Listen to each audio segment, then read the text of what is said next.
came to the Security Council to stop the situation. We think that we still have time to tackle the situation and to bring sense into the United States government and use peaceful means, the means that the UN Charter offers, in order to resolve any situation by diplomatic and political means. Otherwise, we are walking towards a catastrophe that may destroy the whole region for generations. We want peace. We have no escape. That's something important for me to say. There are some people saying here, even some countries saying, we call all parties to de-escalate. So we have no conflict whatsoever with the United States. We are not escalating because we are in no conflicts. This is a fabricated conflict by the United States. And the image that there are two parties warring and trying to confront themselves on the Caribbean Sea is ridiculous. We are only defending our territory within our territory, which is our right. But the proximity of massive military forces towards Venezuela, I think is very dangerous, and it's something that we haven't seen ever since 1902, when European empires blockade our coasts and ports, and was the last military attack on our territory. More than 123 years without something like that. That's why we think it's rational and proper to come here and denounce the situation. I am all yours. I can answer any question you like. Mr. Ambassador, Mr.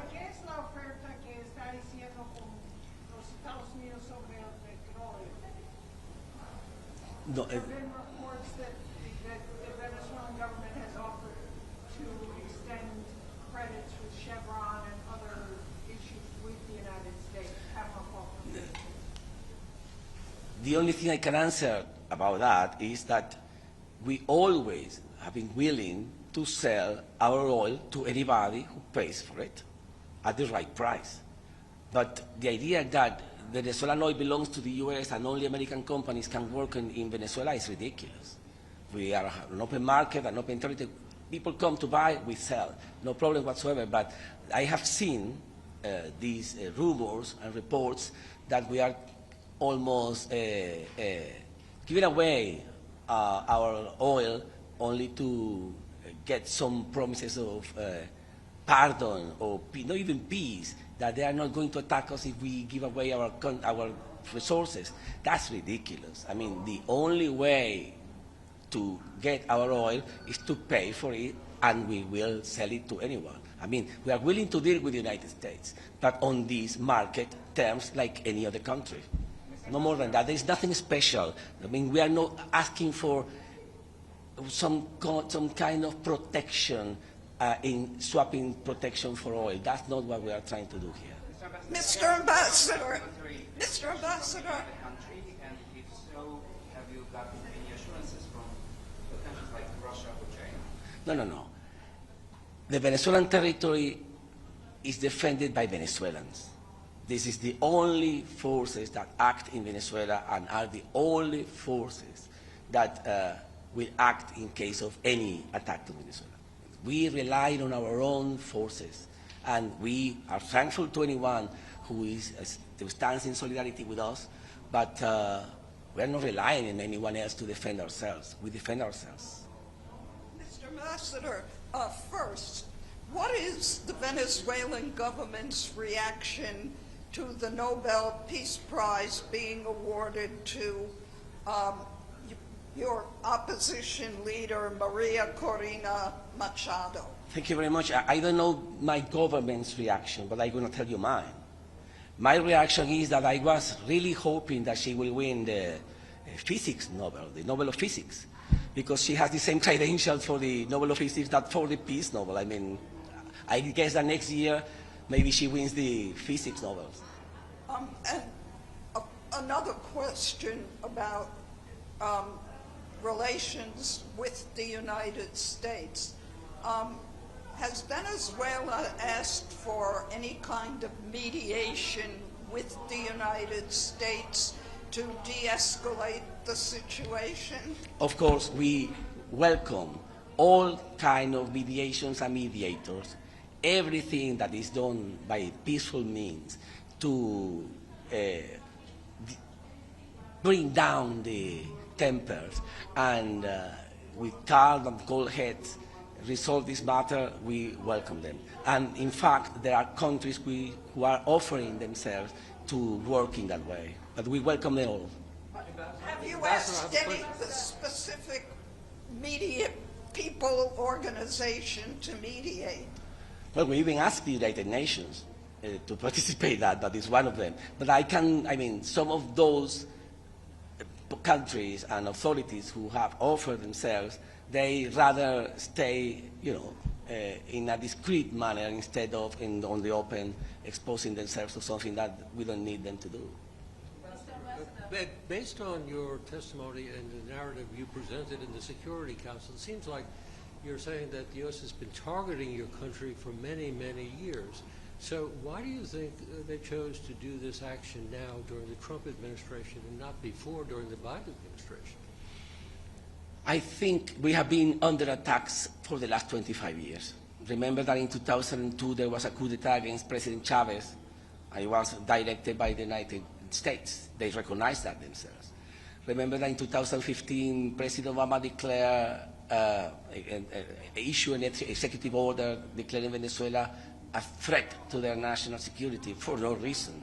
I mean, 10 years later, we haven't seen any evidence that we are a threat to the United States. But under that executive order, which is still in force, they have been working against us.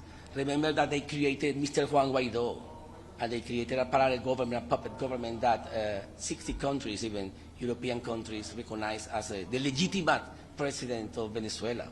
Remember that they have executed more than 1,000 unilateral coercive measures trying to kill us by hunger and disease. And during the coronavirus pandemic, they made everything possible to stop us from getting vaccines and medicines. I mean, there is what they call a hybrid war going on against us for the last 20 years. But now, I think that as they have failed in all those efforts, they are coming for the hot war. I mean, going for the full invasion or full military attack. And we think that, yes, there are sectors in the United States government that they think that they can do it, but it's better for them to recalibrate their ambitions and see that it's not going to affect only Venezuela, it's going to affect the whole region. And it's going to be a mess. And I think it's better for these hot-headed advisors to put in perspective what they are actually doing. As I told you, for more than 200 years, we have had no wars. But that means that we are ready to defend our country against anyone who dares to attack us. How do you think that this attack will unfold? Inside the council, you did not receive... Let me just answer that. How do I think that this attack will unfold? No, I have no idea. I mean, they are the ones perpetrating the crime, and I just can guess. And that's a matter for preparations. It's not for me. I am not the military commander of Venezuela.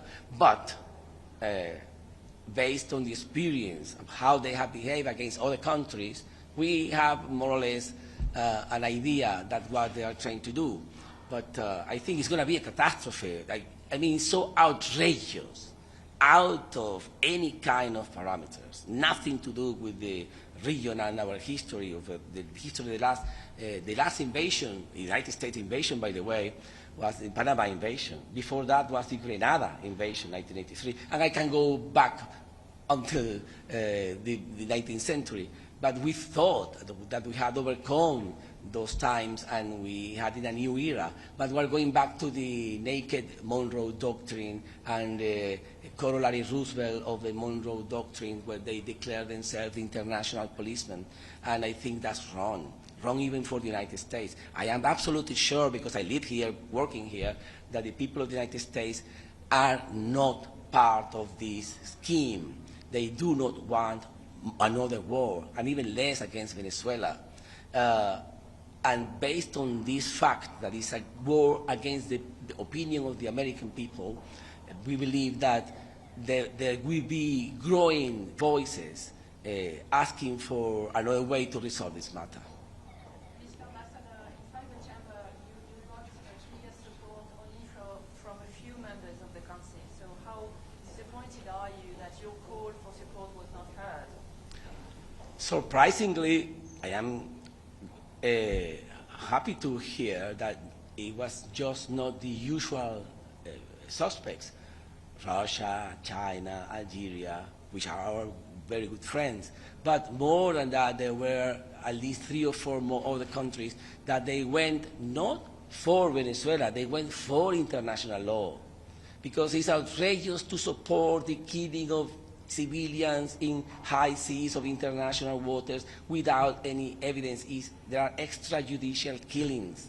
I mean, the United States are bound to international law because they are a civilized country. It's not possible that a new government comes on and says, I'm going to get rid of any international law tie because I have the power to do so. All the supreme might of the United States Army is only respected around the world if it works within a lawful framework. Out of that is tyranny. It's a tyranny against the whole world. Ambassador, do you believe that the U.S. attack against Venezuela is imminent? We believe that they are preparing themselves. I mean, you cannot sustain this kind of mobilization and display for 2 years. They have to act shortly. That's the logic, the military logic. There are costs, there are plans, and there are opportunities, and that's why I'm coming here, because we believe that they are thinking something to do in this very same year. I don't know exactly when, but I'm not a magician, or I don't have the power to, or divination, but it's obvious that they are trying to do something. Yesterday they were in Trinidad with a very, very, very heavy equipment, airplanes, helicopters, ships, military ships, etc. And Trinidad is just 12 kilometers from Venezuela, imagine that. So what they are doing that for is not something distant in time. I think it's very close. They are coming closer and closer and closer. And the excuse is ridiculous, nothing to do with drugs. We know it's nothing to do with drugs. They are coming for an invasion. They are trying to take away our country and turn us into a colony. Ambassador, you cited the Charter several times during your address in the Security Council. What exactly do you think that the UN can do to stop this? Well, there are forces. Doesn't that embolden the U.S. to attack you?